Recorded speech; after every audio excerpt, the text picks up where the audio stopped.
Hello, hello, hello, everyone. Welcome back to Chapter 1 and Beyond. In today's episode of Try It or Trash It, we will be picking three new books, but let's recap on the books that were selected from episode 3.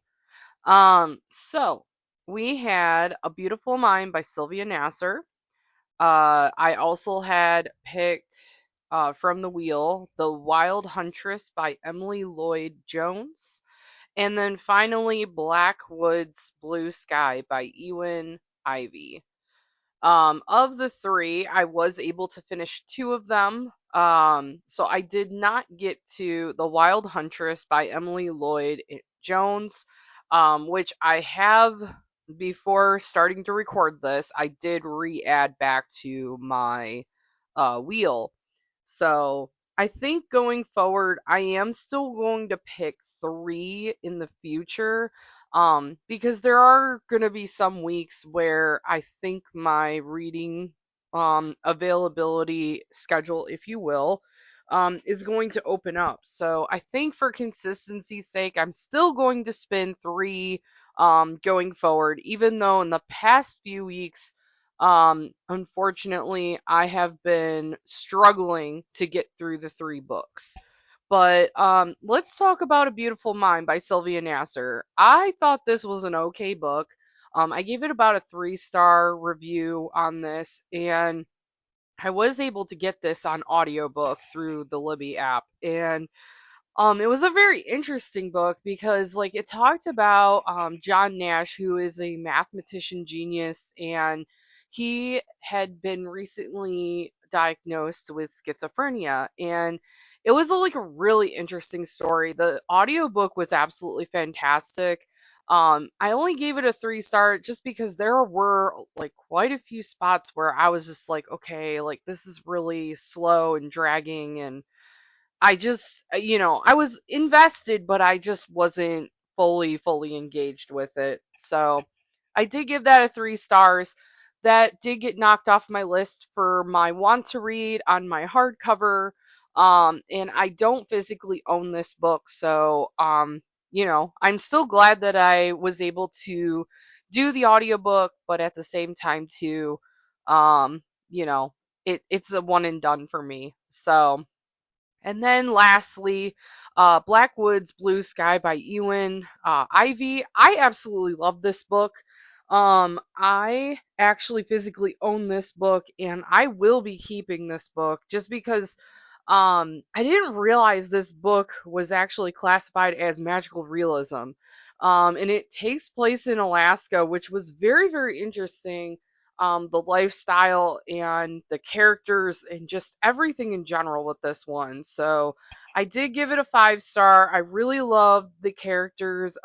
Maylene, which is the little girl that's in this book. Birdie was absolutely fantastic. Super amazing character. And I really liked Arthur as well. It was very interesting, and I was very engaged throughout this entire book. I do physically own it, but I did consume this via audiobook through the Libby app. Just because like my physical reading time just has been zilch to nothing.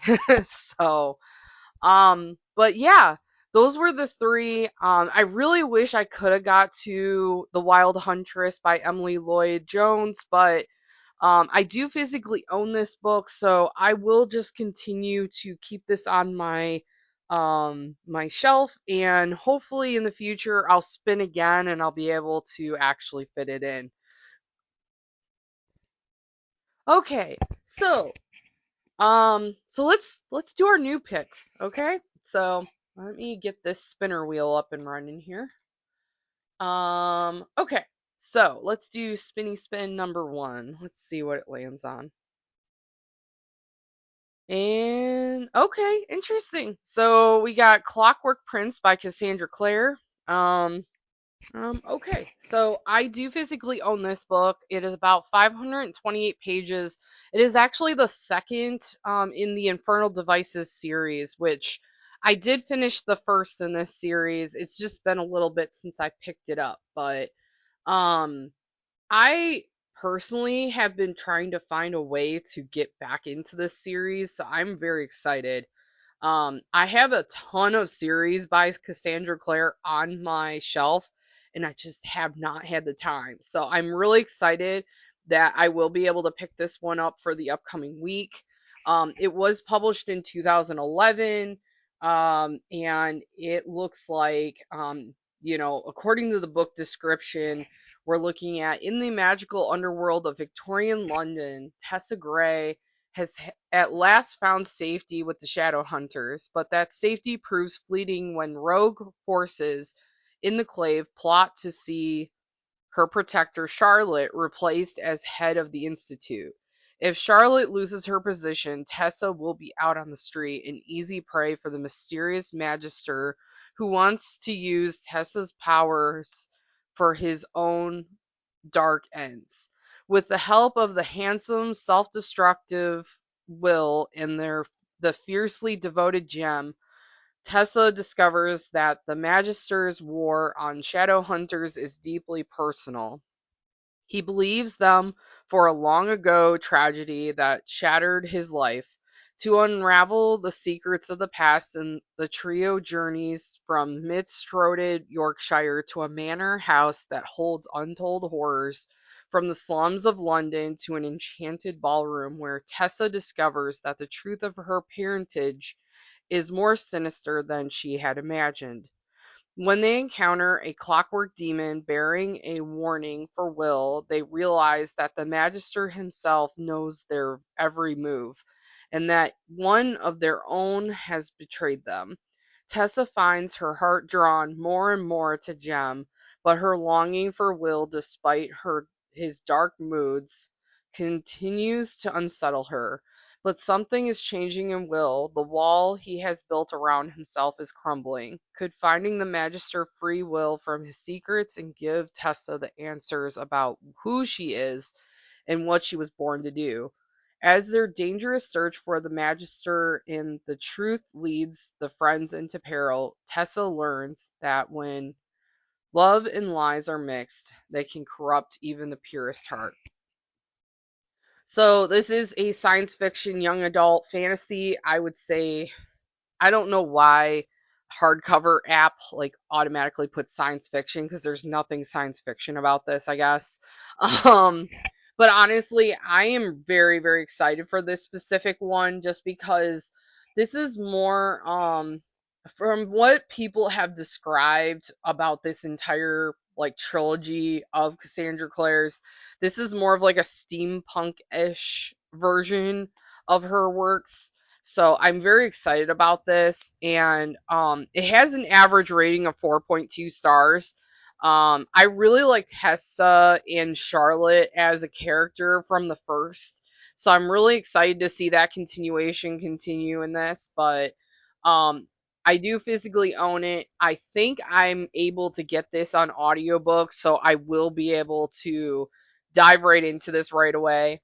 And yeah, I mean, I can't wait to recap next week for you guys and let you know what my thoughts were on it. So if you guys have picked up this book, I'm really curious. Let me know in the comments, if you're on YouTube or if you are on Facebook. Love to hear from you on it. Okay, so we got one book picked. Um, so this will also like mark down a physical owned and my want to read on my hardcover app. So let's do spin number 2 and see what we get. All right.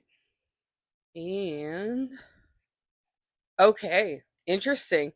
So we got Rage by Stephen King, physically owned PDF version of this one. So I found out this specific book has stopped publication, for specific reasons, and I'll get into that in a minute. But this was created by Richard Bachman, which is also AKA Stephen King. And it is been published in 1977. The average rating of this is 3.3 stars. And it's a very short book. It's 149 pages. And I don't know how I came across this PDF version of this book, but I somehow got a hold of it. And for a little bit, I was like very interested in Stephen King novels, and I had heard this one really pushes the envelope for what was necessary for him to like publish, I guess. From what I've been told, like Stephen King stopped publication altogether with this one because it I guess influenced some school shootings. At least that's what I've been told. I don't know if that's true or not. But basically the book info on the hardcover app says a disturbed high school student with authority problems kills one of his teachers and takes the rest of his class hostage.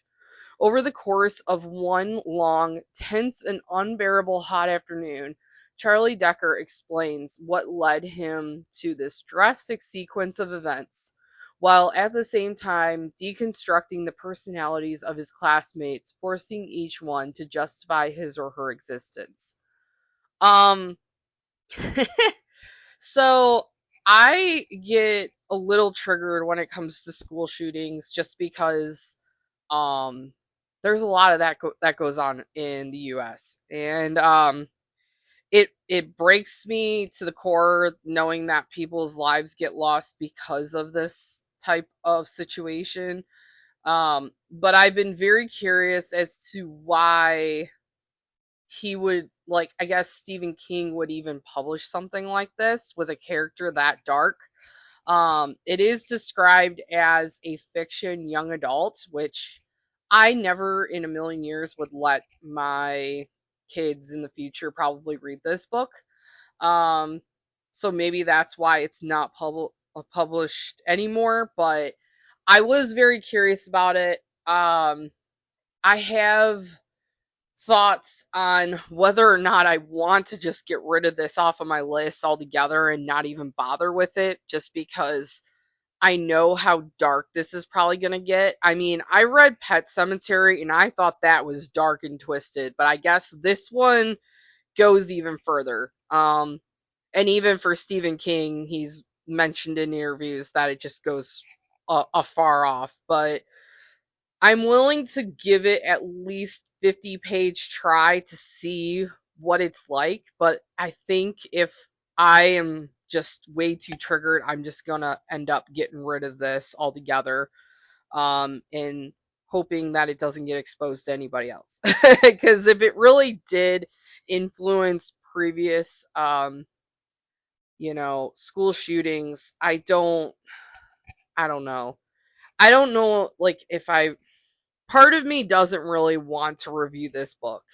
Part of me doesn't even want to visit this book because of how dark the topic is, but at the same time too, I am a slightly bit curious about this book.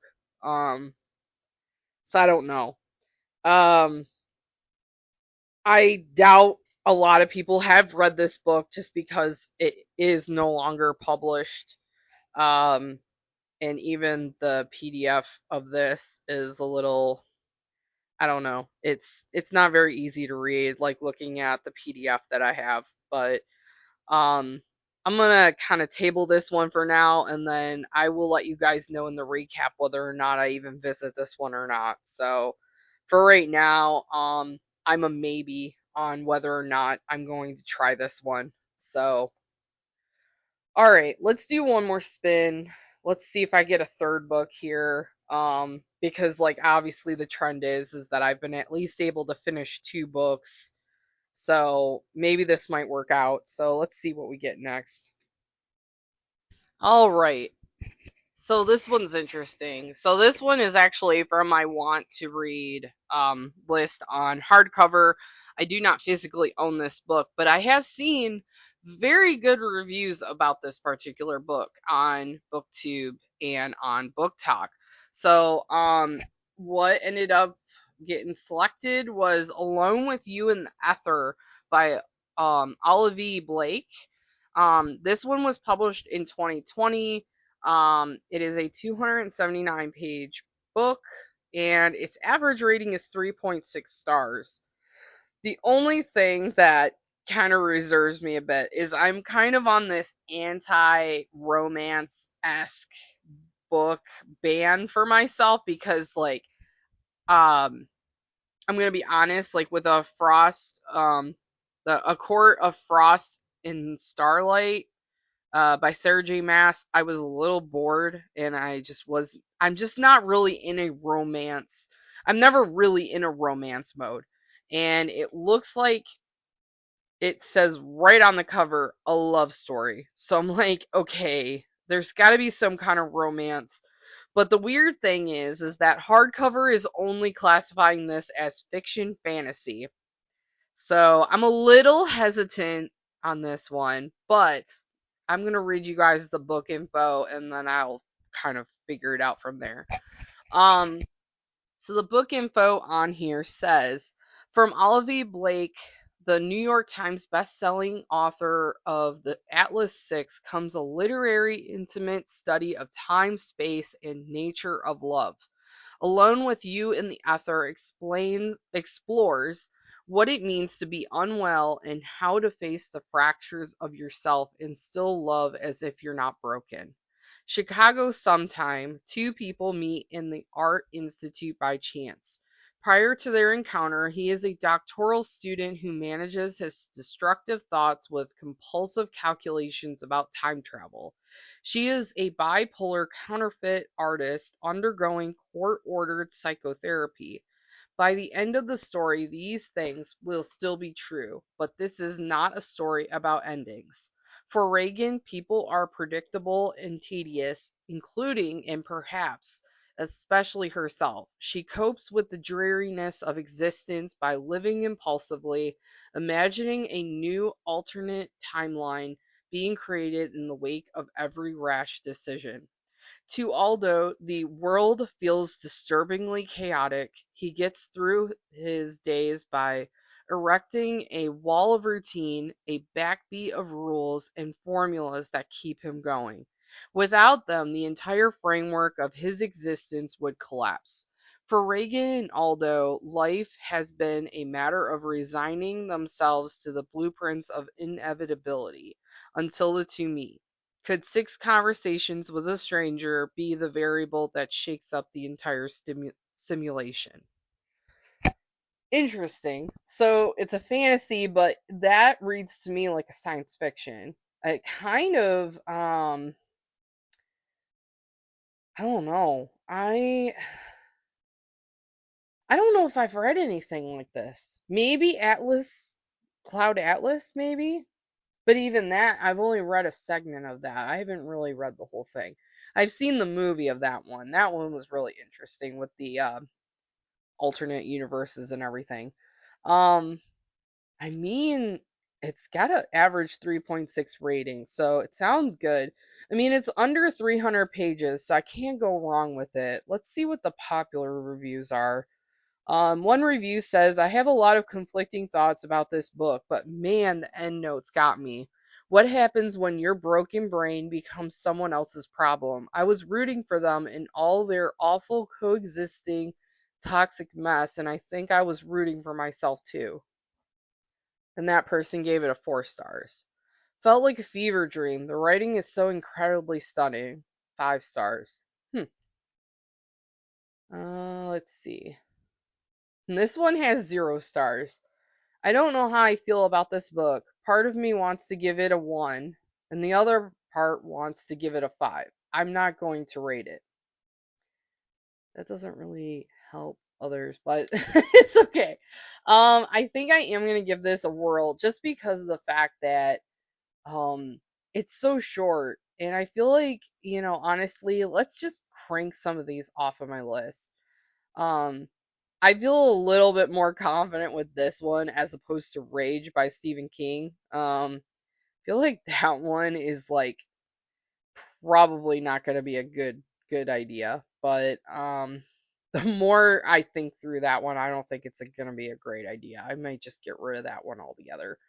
Um, so yeah. Um, okay. So I'm going to do an extra spin this go around. Just because, well, you know what? No, I'm not going to do an extra spin. I'm just going to pick something from my list for 2025 And I'm just going to have that as a backup in case I do ditch Rage by Stephen King. Let's see here. Why don't we add I want to do something kind of short so that I'm not overwhelming myself. That's too long. That's Christmas. Yeah, I'm not in the mood for Wuthering Heights, even though my friend Kristen would probably kill me. Um, you know what? I'm gonna throw in Other Birds by Sarah Addison Allen. Since I didn't get to visit that one, I'm gonna put that in my mix for this week, as well, and I'm gonna make a note of that. Because this one was like, I was really excited about this one, but I just didn't physically have time to read it. And I know for a fact that I can at least get a hold of Clockwork Prince and Alone with You and Ether via audiobook. So at least those ones would be covered, and then I'll at least have the week to commit to physically reading Other Birds by Sarah Addison Allen. So yeah, I mean, for the record, I think what I'm gonna do is I'm gonna scrap Rage by Stephen King.